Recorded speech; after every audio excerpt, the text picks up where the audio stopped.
Tres. Buenos días, doctor. Buenos días, compañeros. El día de hoy vamos a conversar sobre el tema del reporte del caso clínico del tema que nos hemos basado sobre la hidronefrosis. Los integrantes son Paula Jiménez, Anaí Robles, Doris Castro y mi persona quien les habla, Isaac Betancourt. Somos el paralelo E1 del grupo P. Siguiente, por favor. Bueno, el tema que nos enfatizamos de acuerdo a la historia clínica fue la hidronefrosis. Siguiente. Bueno, hablando de conceptos generales de la hidronefrosis, tenemos que es una dilatación del sistema renal y pielocalicial. Puede ser tanto unilateral, bilateral, puede ser secundaria a una obstrucción del flujo urinario. Se la considera como una neuropatía obstructiva, ya que es una obstrucción del tracto urinario por causas estructurales o funcionales que bloquea o reduce el flujo urinario. Vamos a tener tres características importantes. Tenemos que, primero, se caracteriza por atrofia progresiva del parénquima renal. Segundo, puede ocurrir en cualquier parte del tracto urinario. Y tercero, es un aumento de la presión hidrostática en sentido de proximal desde el sitio de la obstrucción hasta distal, dilatando así las cavidades. Esto se lo conoce como hidronefrosis. La incidencia aquí a nivel mundial es del 3 al 4% que se va a presentar esta patología, y la terminología que se la va a estar asociando es con la uropatía obstructiva y la nefropatía obstructiva. Siguiente, por favor. Bueno, ahora de acuerdo a su nivel de localización de la obstrucción y los grados de obstrucción, lo vamos a clasificar en dos. Tanto los grados de obstrucción tenemos que puede ser completa o parcial. Puede ser aguda o crónica, unilateral, bilateral, congénita o adquirida, o por infección o por no infección. Asimismo, la localización se va a clasificar alta o baja. De acuerdo a la localización, puede ser a nivel renal o ureteral, por ejemplo, una obstrucción uretero pélvica, y asimismo a nivel vesical o uretral, que es la localización de la obstrucción baja, que puede darse también por la obstrucción del cuello vesical, válvulas uretrales posteriores. Un dato muy importante a destacar es que mujeres de 20 a 60 años se va a ver afectado tanto en el embarazo o la malignidad ginecológica. Asimismo, hombres mayores a 60 años está asociándose con las enfermedades prostáticas. Y un punto a destacar es que la uropatía obstructiva es responsable más que todo del 10% de los casos de falla renal. Siguiente, por favor. De acuerdo a la etiología, se van a clasificar en dos grandes grupos: las causas congénitas y las causas adquiridas. Las causas congénitas va a ser primero las anormalidades anatómicas, que estas son varias. Puede ser válvulas uretrales, estenosis de la uretra, ureterocele, estenosis de la unión ureteropiélica. Asimismo, los vasos anómalos, hasta el 50% de los casos presentan unos vasos que comprimen lo que es el uréter. Así también tenemos lo que es la implantación ureteral alta, que está relacionada con la dilatación pielocalicial y la sustitución del tejido muscular, que cambia a tejido conectivo debido a defectos morfogénicos o isquemia local.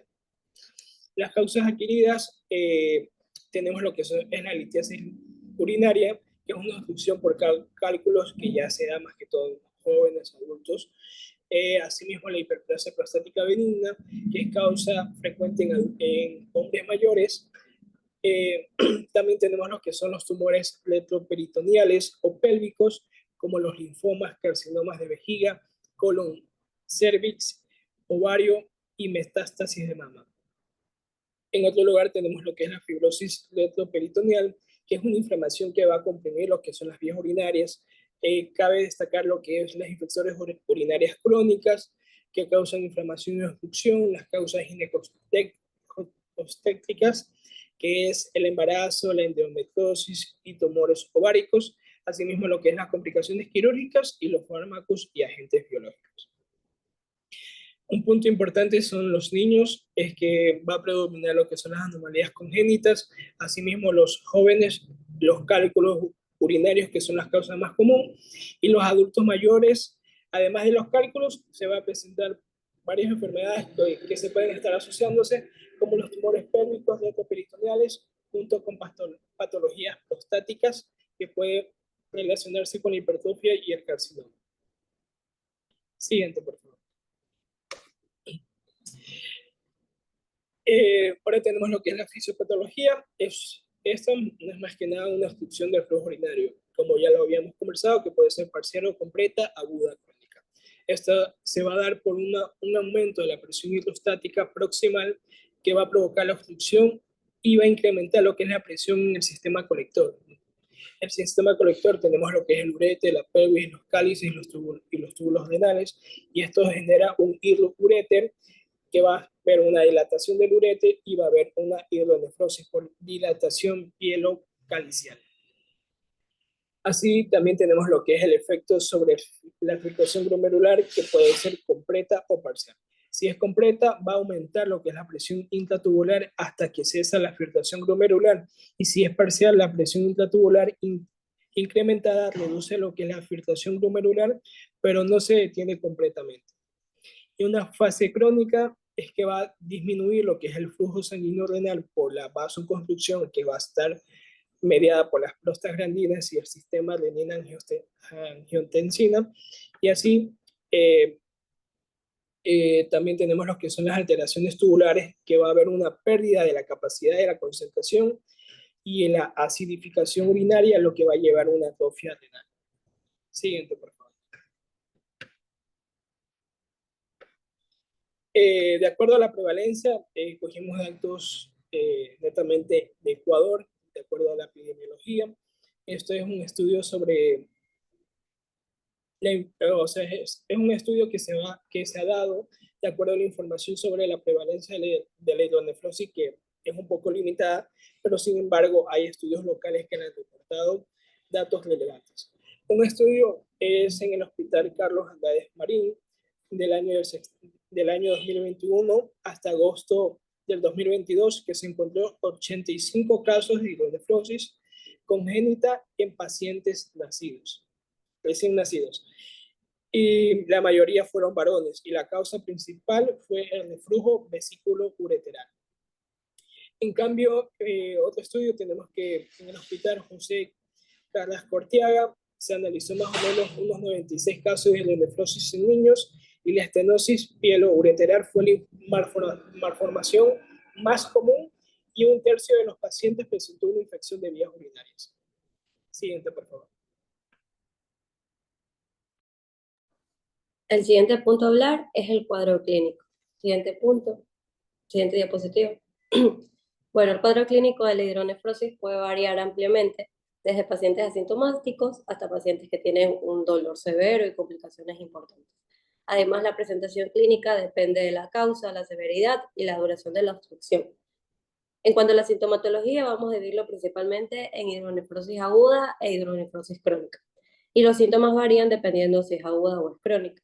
Hablando primeramente de la hidronefrosis aguda, tenemos que esta se caracteriza por un dolor agudo en el flanco, que puede ser de tipo cólico y estar asociado a náuseas y vómitos. Este dolor puede ser intermitente y este dolor puede exacerbarse tras la ingesta de líquidos a grandes cantidades o tras ejercicios físicos. Además, este dolor también puede ser determinado por el sitio de la obstrucción. Si es en el tracto urinario superior, causa un dolor en el costado. Y si es en el tracto urinario inferior, puede causar un dolor suprapúbico que puede tener irradiación a los labios o a los testículos. Además, hay que acotar que en los casos de obstrucción severa puede haber fiebre, escalofríos, si existe una infección asociada. El siguiente a hablar es la hidronefrosis crónica, la cual puede manifestarse con dolor que puede ser leve y también puede ser completamente asintomático. Con el tiempo, estos pacientes pueden llegar a desarrollar infecciones urinarias que son recurrentes, hematuria, hipertensión arterial y deterioro de la función renal. En estos casos, la atrofia renal puede avanzar de una manera siliente hasta que los síntomas se hagan evidentes debido a la pérdida de la función renal. En cuanto a la hipertensión, esta se debe a la comprensión de los vasos renales y a la activación del sistema renina-angiotensina-aldosterona. Y es más común en la hidronefrosis unilateral. Siguiente diapositiva. También pueden existir los que son cambios en la orina. En cuanto a la anuria, pues se observa como obstrucciones ureterales o ureterales bilaterales completas que van a resultar en una hidronefrosis bilateral. Y en cuanto a la poliuria, pues se debe a la capacidad de concentración deteriorada y es vista como obstrucción bilateral parcial. También tenemos disminución de la tasa de filtrado glomerular, la cual se observa en la hidronefrosis bilateral parcial o completa. Puede haber fiebre si existe una estasis urinaria que causa infección.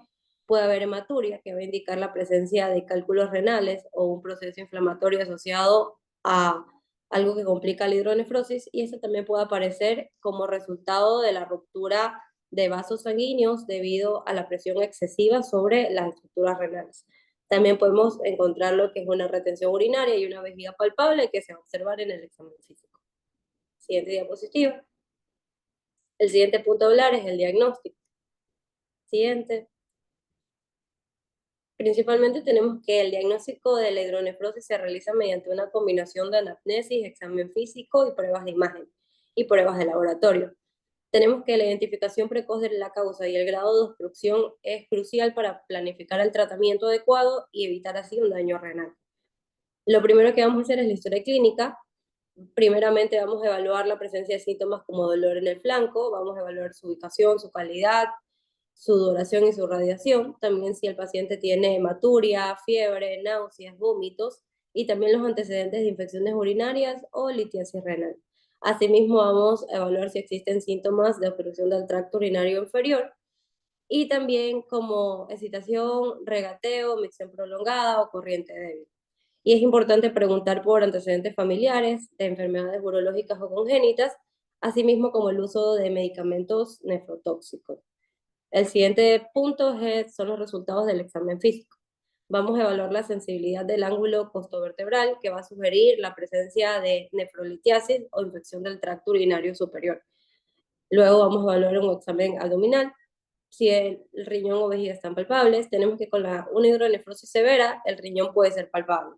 Y con una vejiga que puede estar palpablemente distendida, puede agregar evidencia de obstrucción del tracto urinario inferior.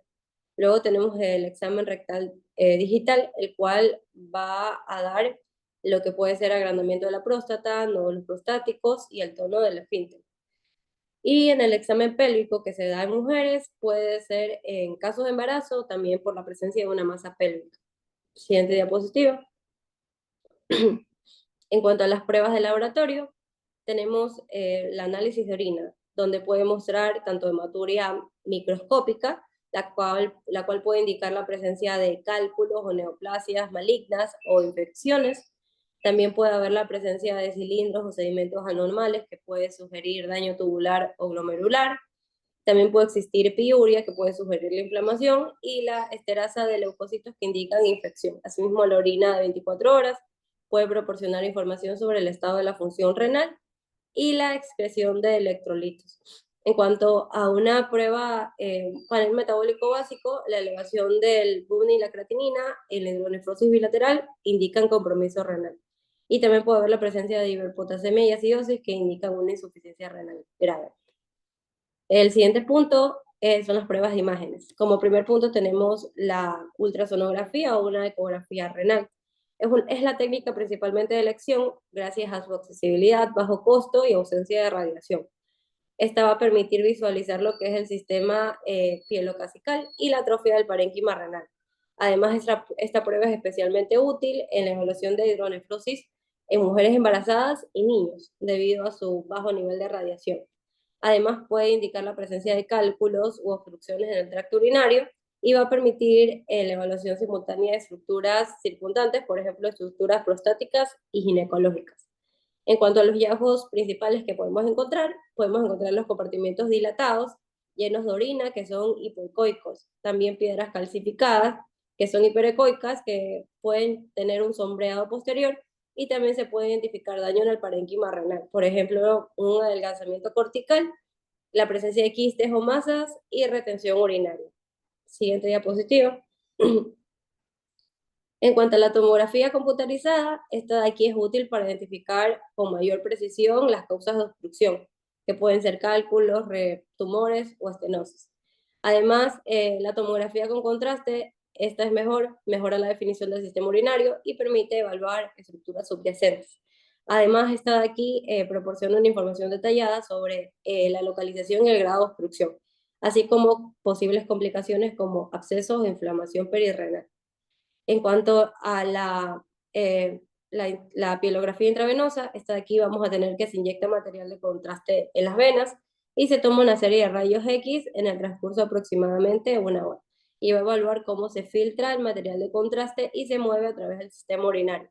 Además, esta de aquí tiene una baja tasa de falsos positivos en comparación con la ecografía y se utiliza con poca frecuencia para el seguimiento de cálculos y la evaluación de anatomía después de la extirpación de los mismos.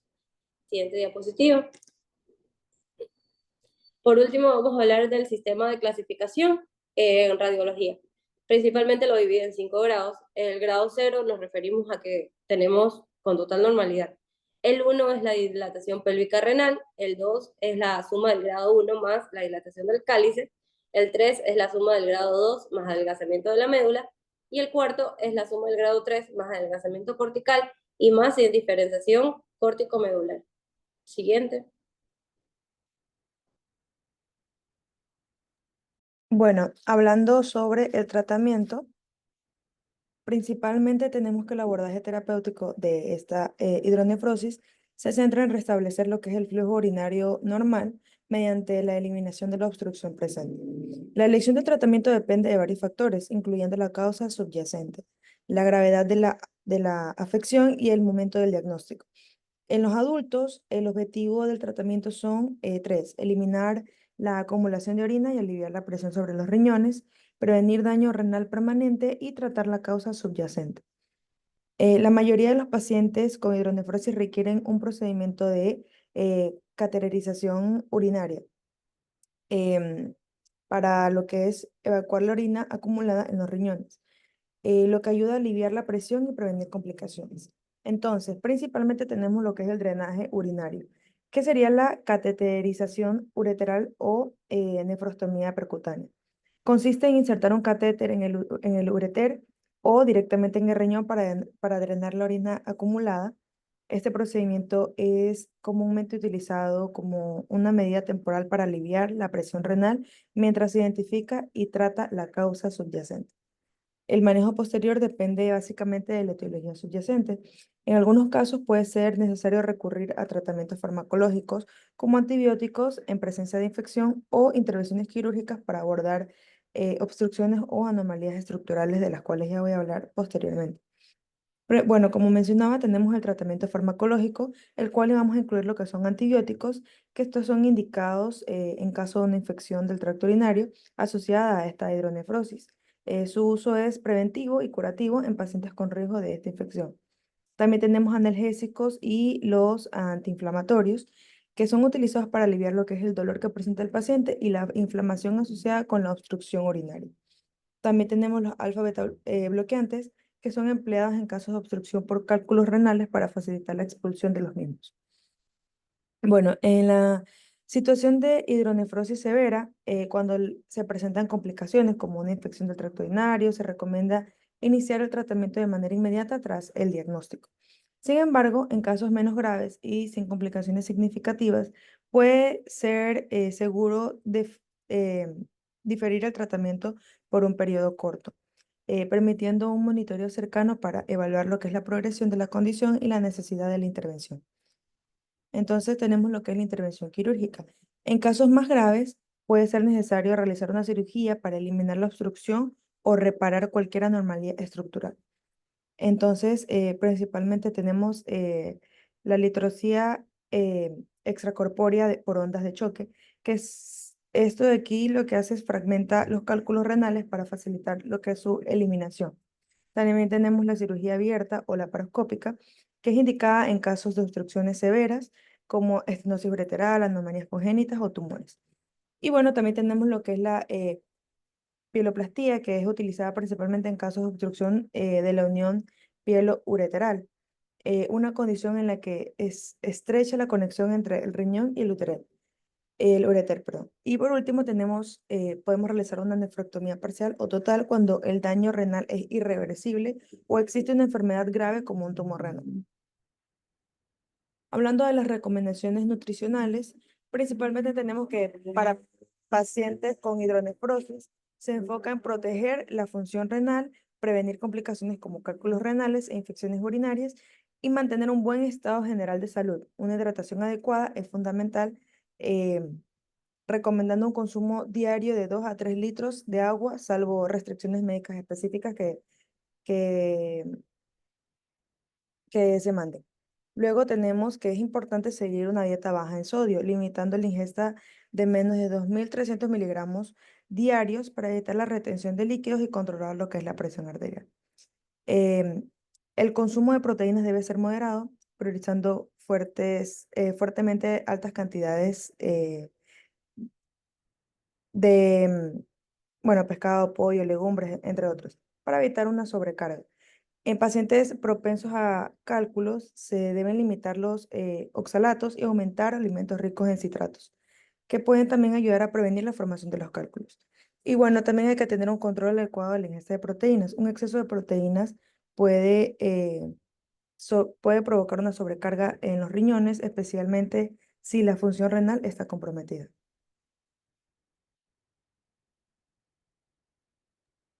Bueno, ahora tenemos el caso clínico. Siguiente, por favor.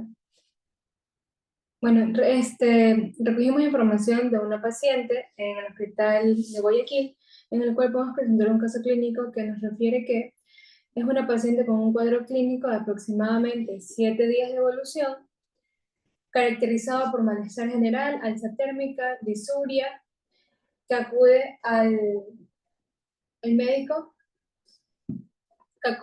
particular donde le indican medicación, pero el cuadro clínico no mejora. Al momento la paciente está en condiciones de cuidado, con dolor intenso en la región dorsal que le impide movilizarse sin ayuda, presenta taquipnea y está dependiente de oxígeno por una cánula de 2 litros. Sin esto comienza a desaturar hasta llegar a 93%. Se realizó una ecografía particular, pero se le sugirió que se realice una urotac. Siguiente.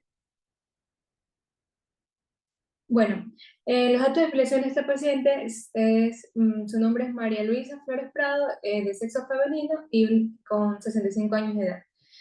Su motivo de consulta es por dolor lumbar y pélvico, disuria, alza térmica, náuseas, vómitos, cefaleas, escalofríos, diaforesis y edema de miembros inferiores. Siguiente, por favor. Dentro de la evolución de la enfermedad actual, el familiar refiere que el cuadro clínico empezó hace 7 días, es decir, hace una semana en la madrugada, con presencia de escalofríos y alza térmica. Y en ese momento acudieron a un hospital particular y le prescribieron medicina parenteral y oral para el dolor, pero no hubo mejoría. El día domingo 11 de noviembre es cuando ya acuden al hospital de Guayaquil y a donde actualmente se encuentra en la sala de observación. Dentro de los antecedentes patológicos tenemos que dentro de las enfermedades presenta cálculos renales hace más de 10 años, dentro de los quirúrgicos ha tenido una histerectomía y dentro de los ginecológicos obstétricos también nos puede decir que ha tenido 9 gestas, de los cuales 5 fueron partos y 4 resultaron en abortos. Siguiente, por favor. Dentro del examen físico se le encontró con una frecuencia respiratoria, ya dentro, claro, en observación, una frecuencia respiratoria de 32, una saturación de 93%, pero con oxígeno, con cánula de oxígeno de 2 litros, con una presión de oxígeno del 30%, 115 latidos por minuto, una presión arterial de 97 sobre 59 milímetros de mercurio y un llenado capilar de 3 segundos.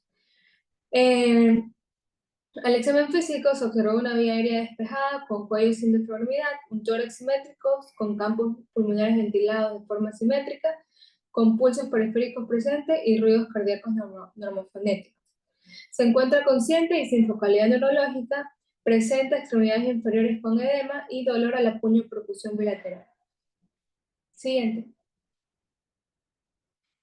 Dentro del diagnóstico presuntivo, es decir, de un diagnóstico diferencial, puede ser un reflujo vesículo-uretral una obstrucción de la unión ureteropélvica o un tumor urotelial. Dentro de esto, el plan diagnóstico y tratamiento a seguir, dentro de la medicación se le administró lactato Ringer, tramadol, más cloruro de sodio, omeprazol, paracetamol y un antibiótico como la piperacilina y tazobactam. Siguiente. Bueno, dentro de los exámenes complementarios se realizó hematológicos, endocrinos, químicos y también un uroanálisis. He resaltado aquí todos los que han resultado con anormalidad, como podemos ver los leucocitos, neutrófilos, linfocitos, eritrocitos, hemoglobina, hematocrito, las plaquetas también, el volumen corpuscular medio, también dentro de los endocrinos la paratormona y la vitamina D. Siguiente. Dentro de la hemostasia podemos ver que presenta alteración en la coagulación y en la química el bilirrubina directa, proteínas y albúminas también están alteradas. Siguiente.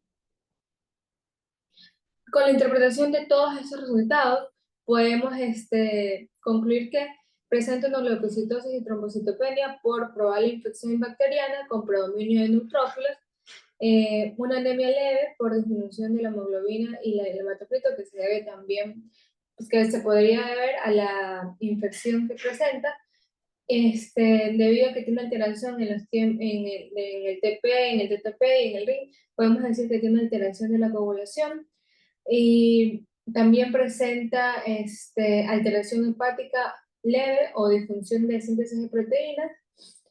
Y presenta también un hiperparatiroidismo porque pudimos ver que tiene la paratormona muy elevada y esto puede ser secundario a una deficiencia de vitamina D. Siguiente.